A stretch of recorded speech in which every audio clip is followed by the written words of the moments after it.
Chair, the state of the European Union is frankly abysmal. The European Union is without doubt the greatest threat to our prosperity, to our democracy and sovereignty, to our freedoms, to the rule of law, and to peace. I will briefly explain this. Chair, the European Union continues to lag far behind the US and China in terms of innovation, productivity growth, and prosperity. How can the Netherlands remain prosperous if regulations from Brussels not only hinder innovation, but even, as in the case of our pulse fishers, make it impossible and ban it altogether? How can we remain competitive if the EU's absurd climate policy causes energy prices to be so high that industry not only leaves our country en masse, but disappears from the entire European Union? Day in, day out, we see here in the House of Representatives how the European Union undermines our democracy and sovereignty.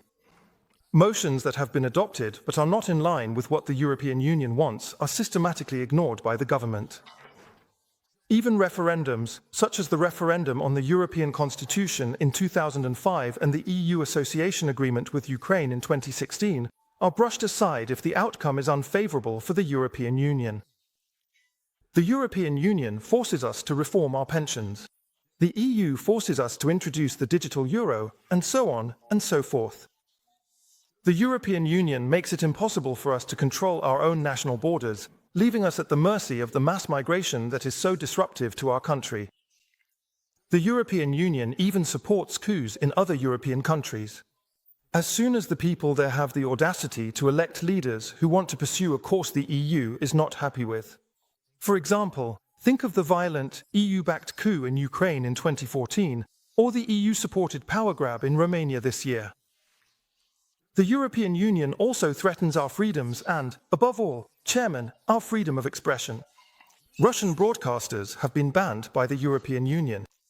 The European Digital Services Act is a censorship law that allows the European Union to censor opinions it finds inconvenient. Outside the European Union, by the way, this problem is increasingly being recognized over there, at least. Vice President Vance rightly called out the European Union on this during his speech in Munich this February. He spoke of the threat from within. Last month, The Economist had this telling cover, Chairman, with the title Europe's Free Speech, which leaves nothing to the imagination. The European Union is also corrupt and thus a threat to our rule of law. Corruption scandals are piling up. Think of Pfizergate or Qatargate, or the fact that the European Court of Auditors has never approved the European budget. Corruption scandals which, and this is very telling, are then barely addressed or not addressed at all within the European Union. There is a lack of self-cleansing capacity and counterforces. Finally, the European Union is a major threat to peace and security. While the United States, since the election of Trump, has very sensibly chosen a more neutral and mediating role in the Ukraine war, the European Union is fully committed to maximum escalation. The European Union is doing everything it can to push this terrible war to the limit. Completely irresponsible. Especially because, should the war in Ukraine escalate into a direct conflict between NATO and Russia, the European Union, Europe, and therefore also our country, will be the main victim. It should be clear, the European Union is a catastrophe for the Netherlands, Chairman. The European Union poses a major threat to our prosperity, our freedoms, our democracy, and to peace. A union that is, moreover, illegitimate because the Dutch people, the sovereign of this country, have never given permission for our country to be absorbed into a European state, but in fact explicitly rejected this in a referendum on the 1st of June, 2005. Let us never forget that. Completely illegitimate, that thing.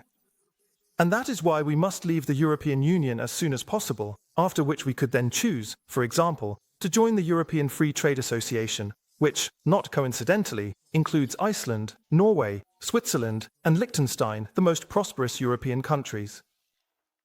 In short, a nexus, then. We have to get out. Take back control and, as the Netherlands, start shaping our own future again. And there is only one party in this parliament that wants that. Forum for Democracy.